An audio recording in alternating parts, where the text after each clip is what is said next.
Yo, what's going on, guys? GZTV, I'm back, and I kind of gotta hurry up here because I have to leave literally in like 9 to 14 minutes for my physics lab. Really, all we're doing is picking up our lab exams or whatever, so it's not gonna be much, but I just have to get there so I can pick it up. But we're gonna do this video, go there, pick it up, come back. I have a Point Break video, another movie with Keanu Reeves. It's Keanu Reeves' Weak Baby, so yeah, we got that. And then I'm probably going to watch my TV shows to prepare for tomorrow's videos as well. So, yeah. Plot. Critical reception, you guys know it. So the group continues to reel from the deaths of Beth and Tyrese, with Maggie, Sasha, and Daryl taking the losses the hardest, obviously. These two are like the closest to them, so... Yeah, 60 miles away from Washington, D.C., the survivors' van runs out of gas, forcing them to travel on foot. So they have 60 miles of on-foot hiking to make towards Washington. With almost no water or food, they question their chances of survival. They're starting to really lose hope in things. All their people are dying. And yeah, it's not really a good time to be in this group right now. Gabriel attempts to console Maggie, but she chastises him for abandoning his flock when the outbreak occurred. So she's like, "Oh, you want to help? What happened to your group of people? Huh? That sort of thing."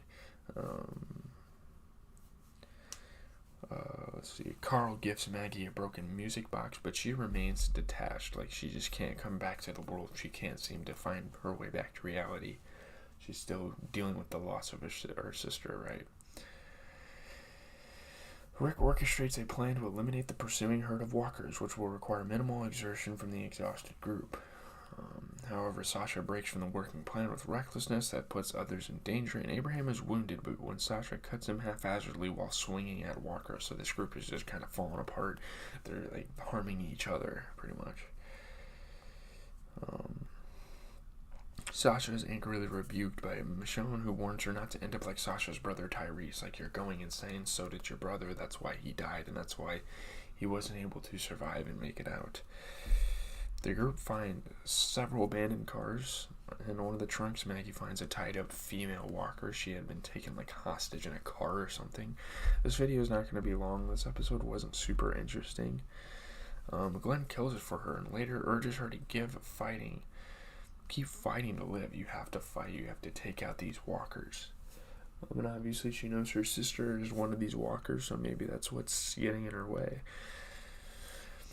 He also tells Daryl that they will survive, but only together. Everyone has to band together as a group to survive. Obviously cliche sentiments, right?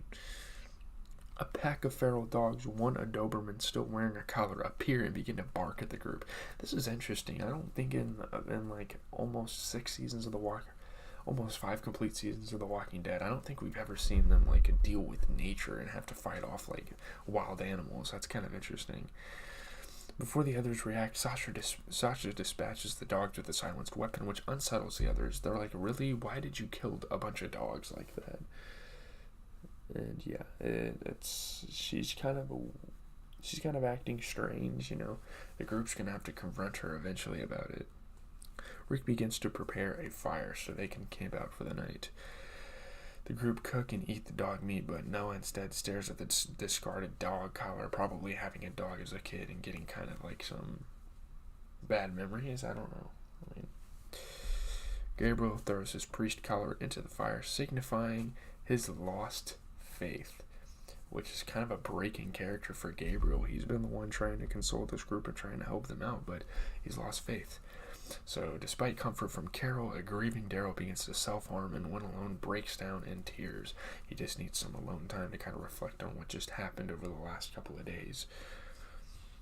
Or weeks, whatever it took. Dehydrated, the survivors find jugs and 10 bottles of water waiting for them in the middle of the road with a note reading from a friend. And my guess is it's from Morgan. I don't know who else it would be from. I'm not sure. Eugene volunteers to drink the water himself to see if it is a trap, but Abraham knocks the bottle out of his hand. He's like, "No, we can't lose you. We can't risk any of this." Suddenly, rain begins to fall, causing the group to rejoice, but Maggie, Sasha, and Daryl remain somber. Like, they're happy. Like, water's coming down. They have water to drink. which is great. The rain worsens to a thunderstorm, so the group takes shelter in a nearby barn and kind of like overwhelms them, and they have to like hole up somewhere. Maggie finds and kills the previous inhabitant, now a walker, and observes she could have killed her herself. She could have put the gun to her head and pulled it, right? But she didn't. She just kind of like starved to death. This is a very slow death. Carol replied that some people can't give up like us. Oof. Carol with the big line there. Later, Rick muses that this life may be easier for children since growing up is getting used to the world. And this is a world to get used to, so maybe it's a blessing in disguise for some of the kids out there. Michonne insists that this is not the world and accepting it is giving up. Which, yeah, but I mean, it is kind of becoming normality. I mean, looking at what happened in our world with COVID, like, it was our world for a while. Rick relates a story of his grandfather who fought in World War II and survived by convincing himself that he was already a dead man. By saying you're already dead and that you're already screwed, it's kind of like some reverse psychology, I guess, because he stayed alive and survived the war. Rick says that, like his grandfather, they have to do what we need to do in this reality until the situation changes and they are able to live and tell themselves they are the Walking Dead. I don't know if he has mentioned that before, but that might be where like the series title has come from. It's kind of a cool monologue. It's kind of a cool little speech here from Rick. Daryl rejects this notion, insisting that they aren't them. They're not all the other walkers walking around and whatnot. A herd of walkers approach the barn. Daryl, Maggie, and Sasha, who are not sleeping, work together to barricade the door and are joined by the rest of the group, showing that they haven't given up. So, yeah. The next morning, the storm itself has destroyed the walkers. Like, they've been like pushed into trees, sliced up into pieces, and whatnot. Daryl tells Maggie he has fixed the music box, so maybe like a sign of hope. Oh, he fixed something. Maggie takes Sasha to watch the sunrise.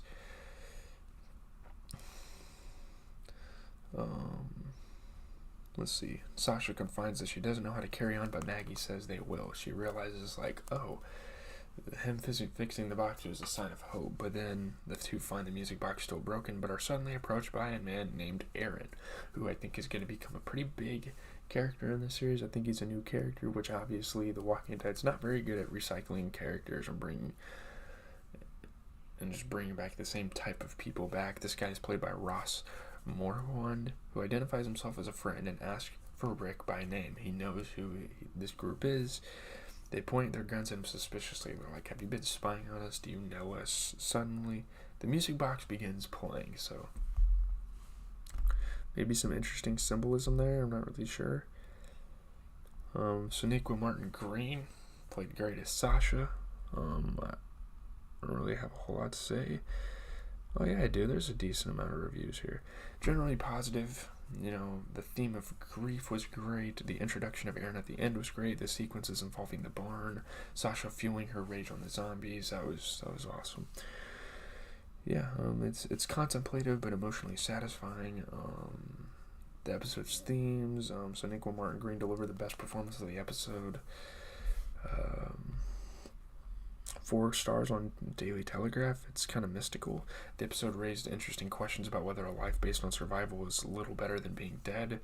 Like, Rick refers to the survivors as the Walking Dead. The title of the series, like him referencing the title of the series, that was interesting.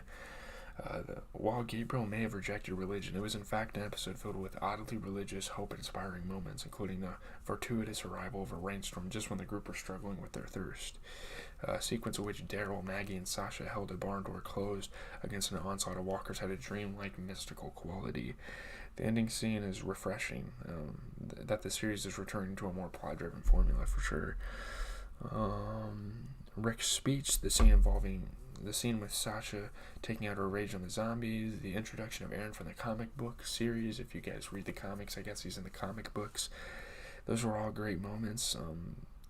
The episode definitely covered old ground. 7.6 out of 10 on IGN. The scene with Sasha was great. Aaron's scene is an exciting new development. So yeah, that's all I really have to say. GZTV, leave a like, comment, and subscribe. I am out. I have to go to class. I have to go get ready well, I don't really think I have time to go get ready. I'm probably just going to walk to class, come back, and get ready, and then make some videos.